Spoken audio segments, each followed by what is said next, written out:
Good morning and welcome back to the second hour of Lovebabz Lovetalk. I'm Babs Ivy, and you're listening to us on 103.5 WNHH. And of course, we're live streaming on Facebook and YouTube and X and wherever else Harry has us. Oh, we're back with our resident Yoruba priest. Hello, Enroue. Good morning, Babs. Good morning. How are you? Good. I met your mama. That's great. I met your mother. Yeah, where? When she said her name at Possible Features, we were at the Baldwin Book Oh, yeah, Club, yeah. and we were doing Jimmy's Blues. The book was the poetry, and when she said the Hmm. last name, I was like, "Are you Enroue's mama?" Because I don't know any other Halfkennys. I've never run into any other Halfkennys. And she's like, "Yes." So Oh, wonderful. yeah, thought I'd Wonderful. just say that. Ew. I'm good. I'm good. Yeah. Today is good. Lilacs are coming out. Love Oh, it. Just spring and flowers and but is it the warm? building. Is it getting warmer? It's spring. All right. So yes, it is getting warmer. And we do Okay. the like up and down. Babs, how long you lived in New England? I know I'm from here. I'm from here. I know. Is is is spring summer? No. No. But it Is isn't spring winter winter? either. Is spring winter? It No. has been for the last couple of years. It's its own thing. I mean, climate change, things are changing, right? But like Yes. spring is its own thing. Mm, It goes from the edge of winter to the to the edge of summer. beginning. Yes, to the beginning of summer. Yes. Just like the fall is its own thing. I know. This is the reluctant, I know. I know. I know. Don't want it to be that way, but No, I know. I don't. No. Just I seems love like it. it's going. I The love change spring. has been longer, longer, and longer. So Hmm. Well, that's all right. I hope you are enjoying your days. I am. Listen, the longer days is nice. It is. You know what I mean? Like it's the sun doesn't set at 4 o'clock in the afternoon, it's Yeah. Yeah, yeah. like, oh, it's a quarter to Right. 8. It's still light outside. Yeah. Yeah. No, it's very nice. I So agree. That is very nice. So let's do a little welcoming of our yes, of peoples course. and yeah, just really invite folks wherever you are to take this moment to like give thanks to your ancestors. At the very least for procreating, because we're alive now, which means we have some opportunities to really be here that they no longer have. Hmm. That's the nature of life, right? And life is delicate, right? As spring is, right? Those little seedlings come up, they can be trod on and wrecked, right? And so like life is timely, time bound, emergence and non-emergence. And so we just honor what we have, right? And so just not in the abstract way of like my vague ancestors, but really try to feel into welcoming your people, right?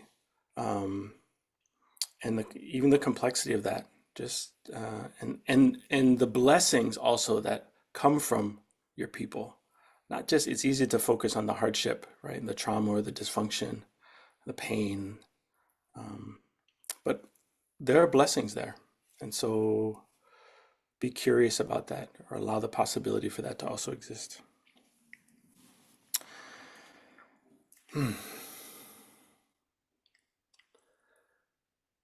Ibababa tó fún wa ṣe o. Ibababa tó fún wa ṣe. Ibababa tó fún wa ṣe o. Iba ba ba do fu ashe ashe te fu an lan lu yu. Iba ba ba do fu ashe. Iba ye ye do fu ashe u. Iba ye ye do fu ashe. Iba ye ye do fu ashe u. Iba ye ye do fu ashe ashe te fu an lan lu yu. Iba ye ye do fu ashe. Iba gung gung do fu ashe u. Iba gung gung do fu ashe. Iba gung gung do fu ashe u. Iba gung gung do fu ashe ashe te fu an lan lu yu. Iba gung gung do fu ashe. Iba gung gung do fu ashe. Iba gung gung do fu ashe. Ashe. Ashe, amen. Yeah. Woo! What is on your Yeah. heart and mind today, Enroue? Well, I thought let's start off, um, even just like what we've kind of touched upon a little bit, right? This welcoming what these blessings are is about like wholeness, right? Mm-hmm. And that complexity. Like, how do we say yes to the complexity of who we are, versus the ways we can try to solidify something? And yeah, so I guess one thing I'll start with is, right, so I'm a multiracial black male. My father's side are, African American. So then we are then like African, right? And also people who were enslaved in Virginia, Cherokee peoples, Mi'kmaq, who are indigenous peoples who are up in like Nova Scotia and Upper Maine, kind of Wabanaki people.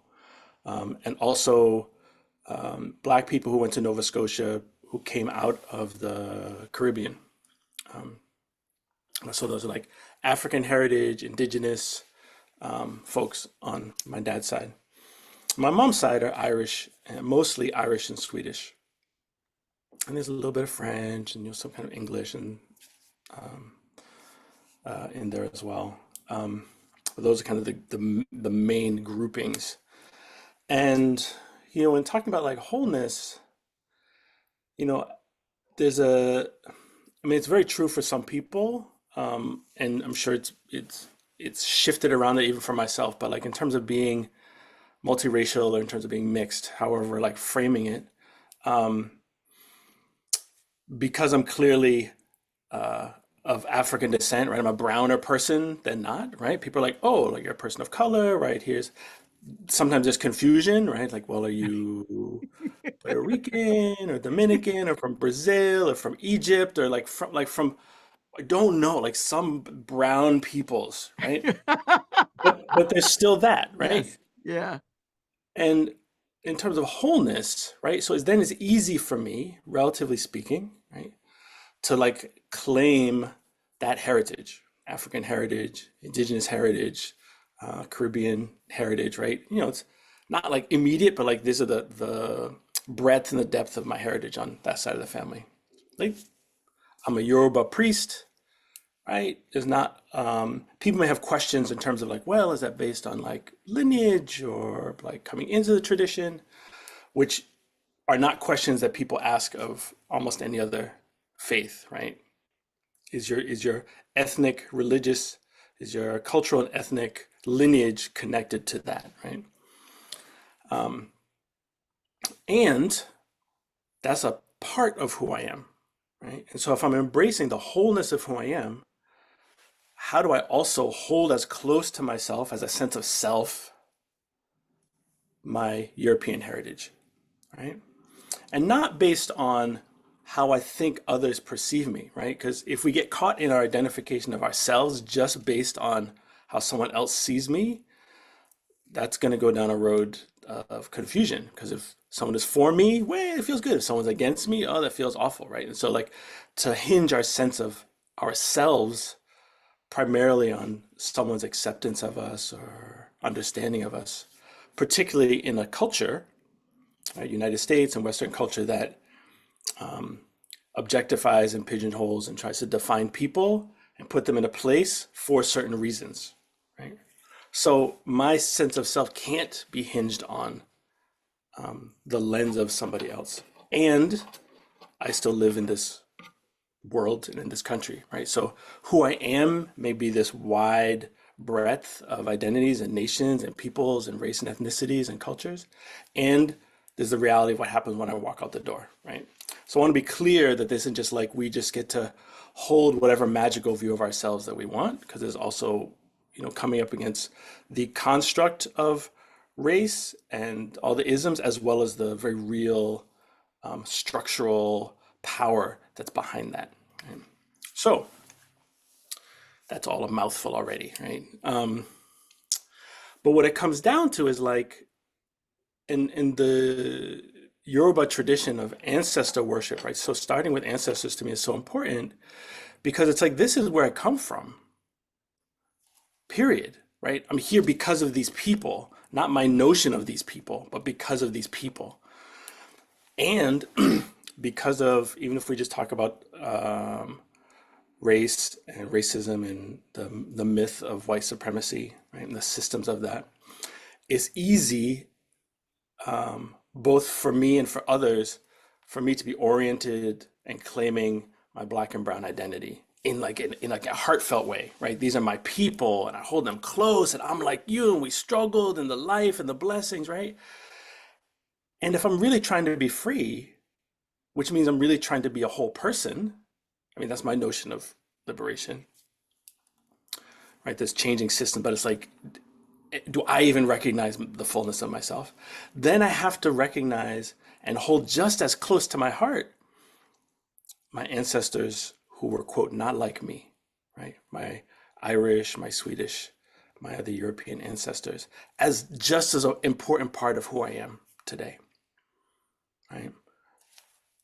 I have a different experience than almost all of my ancestors because I'm alive now, right? Instagram wasn't happening 2 generations ago, right? So like the conditions and circumstances, climate change wasn't as loud then as it is now, right? So the circumstances are different, right? I'm alive now, I have this opportunity now, and I'm still of them, they're still of me, right?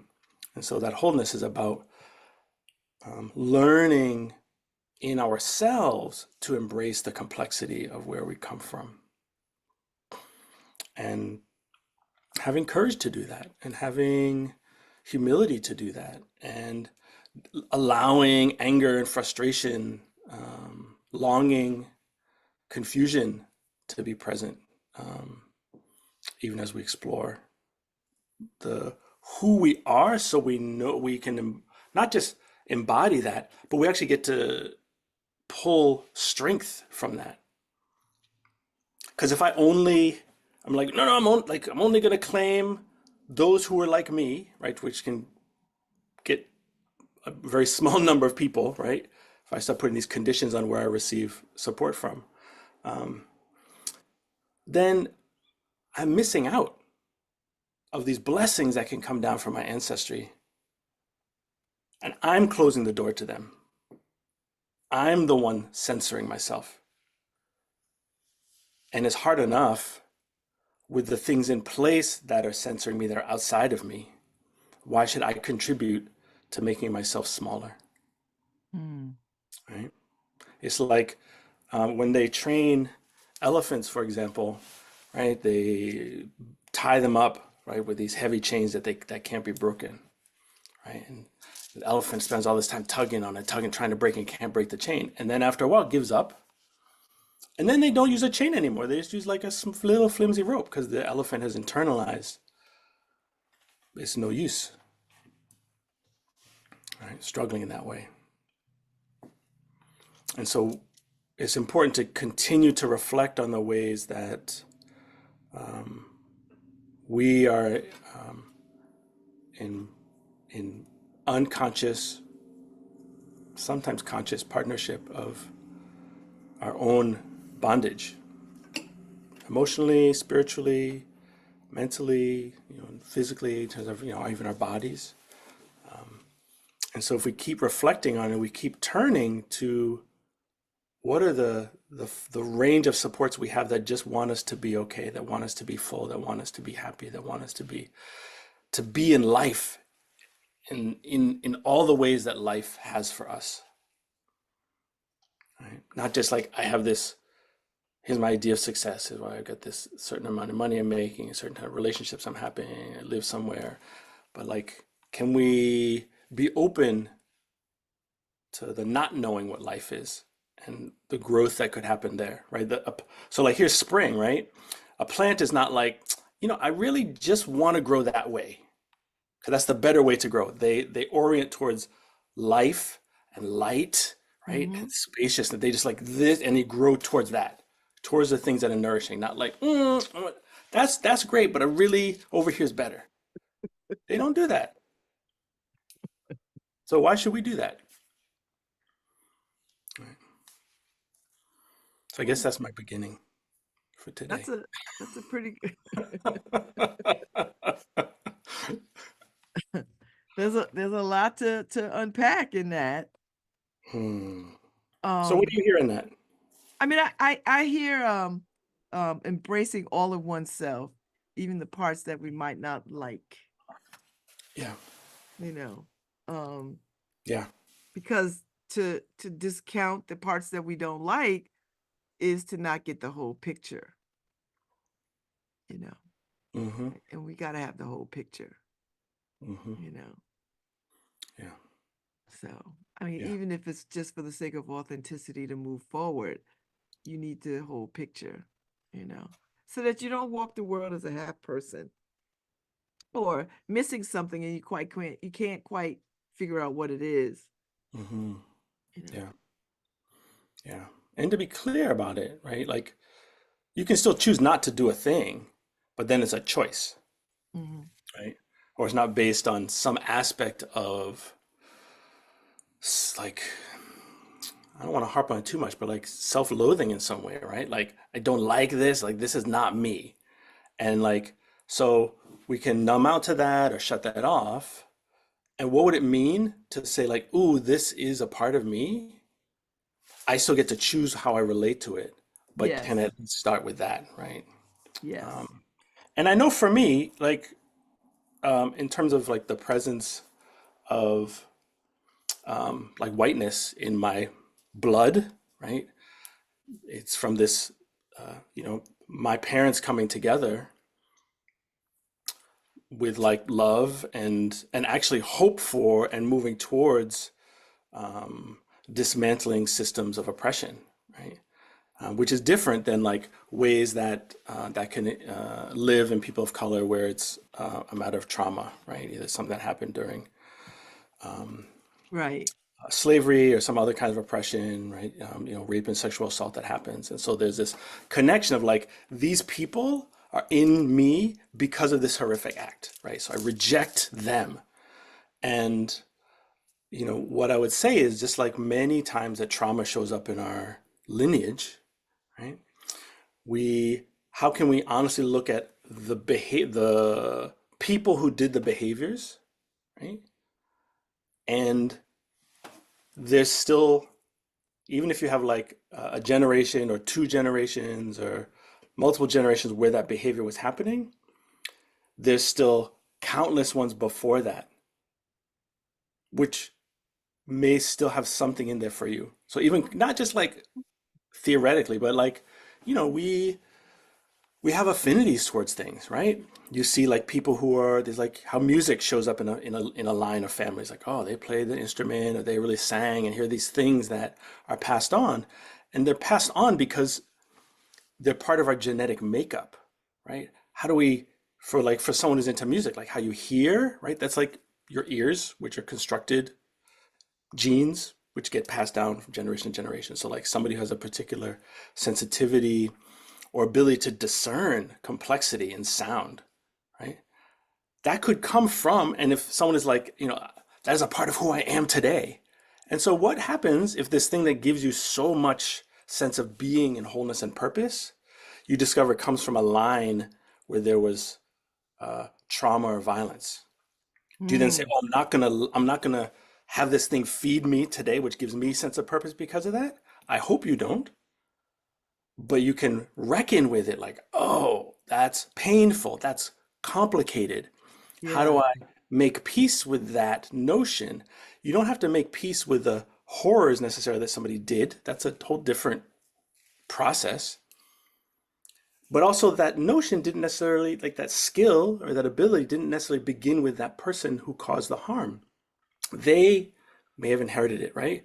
So here's this blessing of sound and the complexity of sound and being able to understand it and tease it apart and replicate it, right? In terms of singing, let's say, that comes from, 1,000 years ago. And because of something that happened 200 years ago, I'm going to cut that off from myself and the ways that it actually feeds me.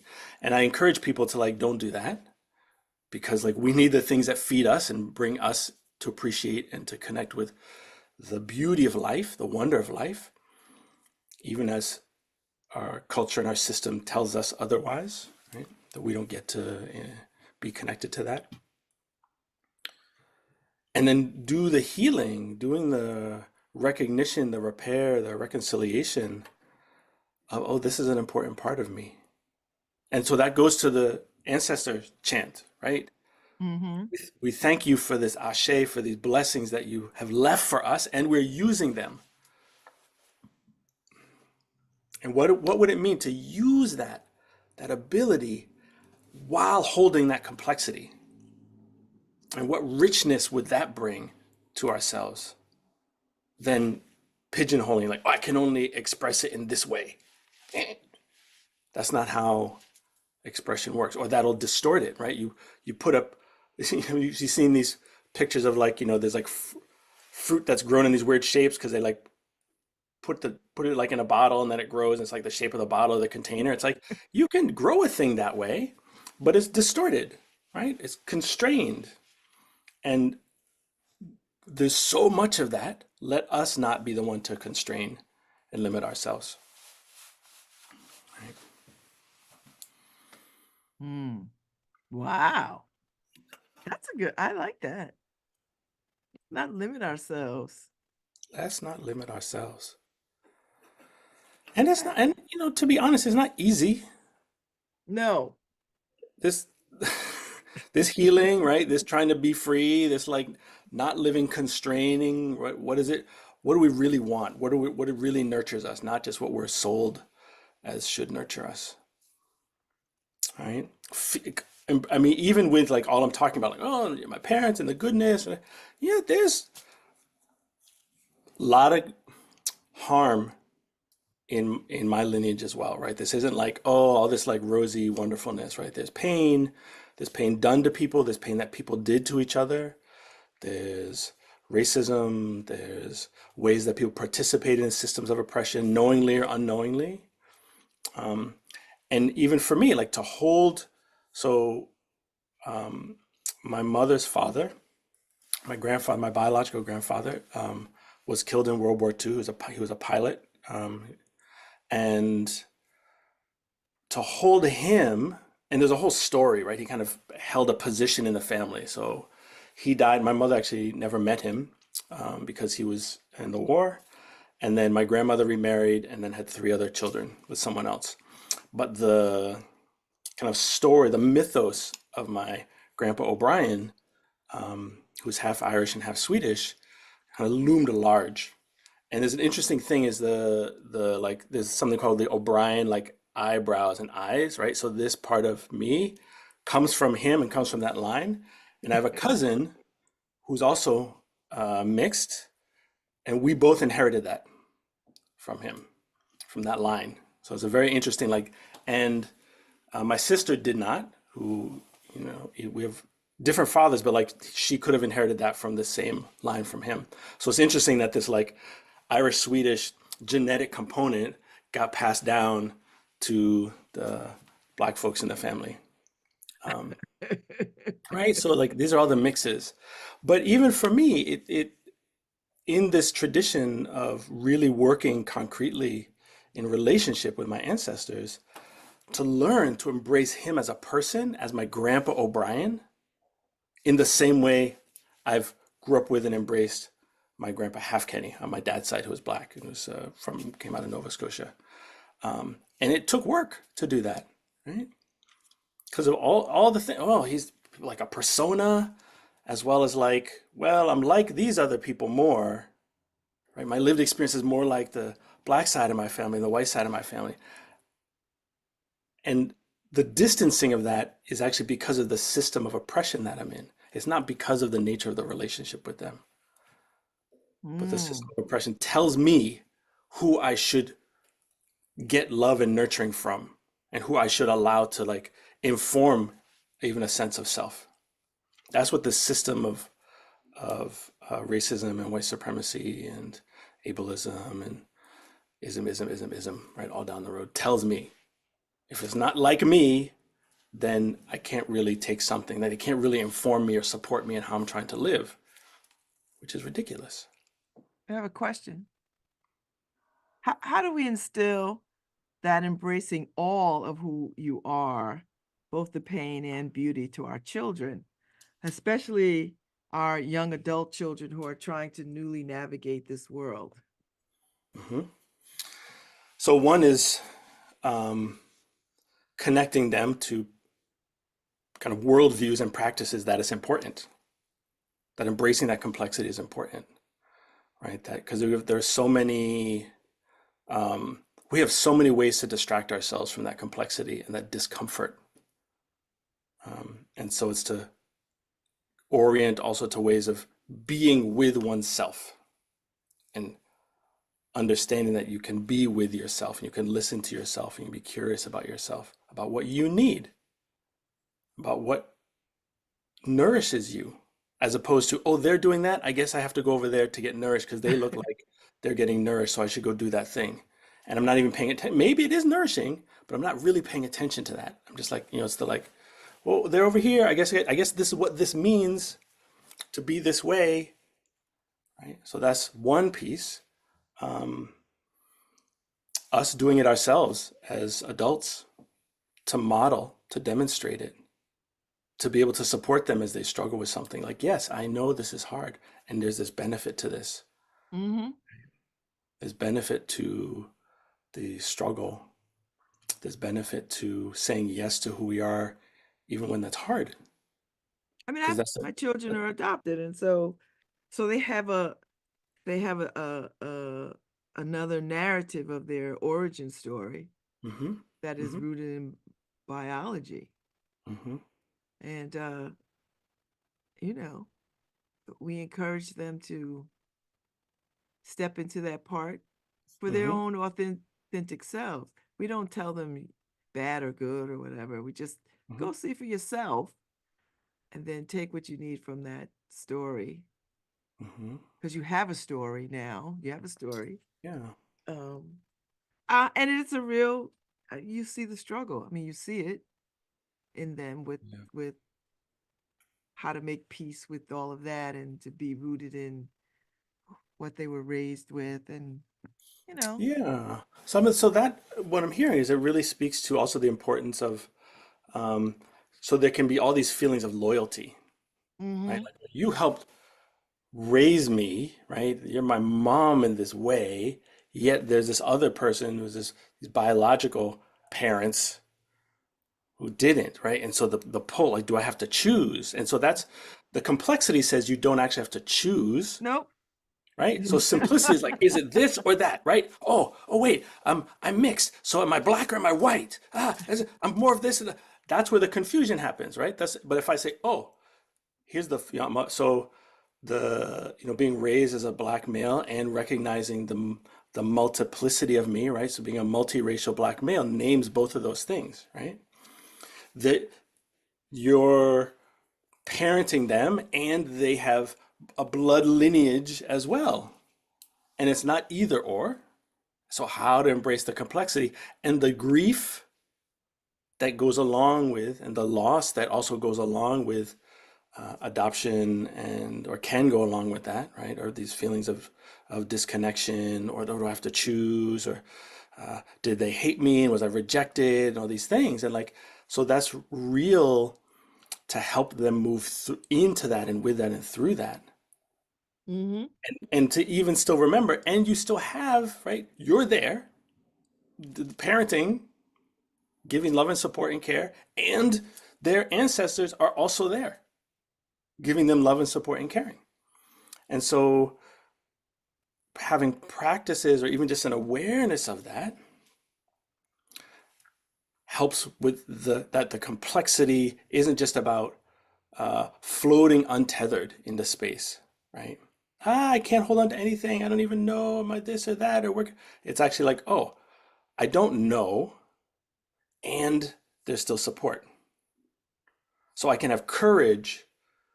I'm scared to do this thing. Okay, I'm scared. So what gives me courage to take the step that I need to take, to look at, oh, so what is the story of, in terms of adoption, usually like what's the generation, right? The kind of parent or grandparent, those one or two generations that led for these circumstances to be what they are. And there's complexity in that, and there's joy and sorrow and all the things in that. And to remember that, like, oh, I can still inherit these blessings before that story and those circumstances occurred. There were people who lived and loved and had little to do with the specifics of like my conditions and what led me to be in the life that I'm in now. And so the invitation, which is why I love and center so much around ancestor work, is like these are just our people who love us and want us to be well as a general theme, right? And we get to navigate that and build relationships and rage at them and love them and be terrified and be curious and be, I don't even know what's here and are you there listening at all, like all of that, because it's been my experience both as a practitioner and as a priest and as a teacher that um, regardless of how you experience that relationship, it's good food. There's nourishment that comes, and it's not theoretical, and it's very grounding and very deep. And it means that somebody, people can have all kinds of opinions about me and what they think I am and who or not, whatever. And like, it can be hurtful in an interpersonal interaction, right? But it doesn't shake who I am, Mhm.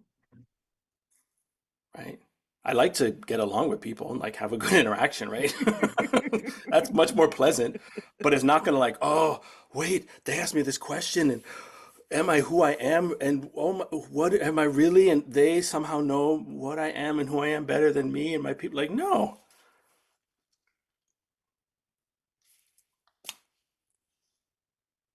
right?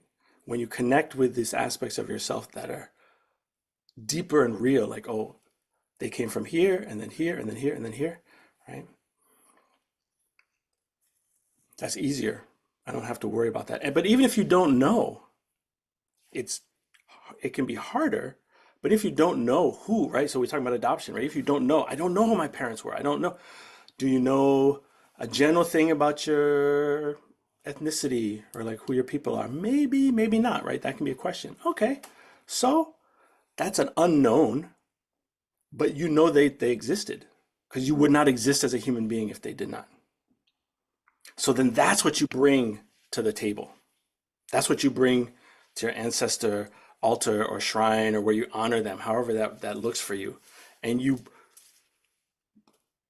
call out to them emotionally, spiritually, and that as a practice, and uh, things move in us, right? Through dreams, through meeting people, through things just shifting in us, right?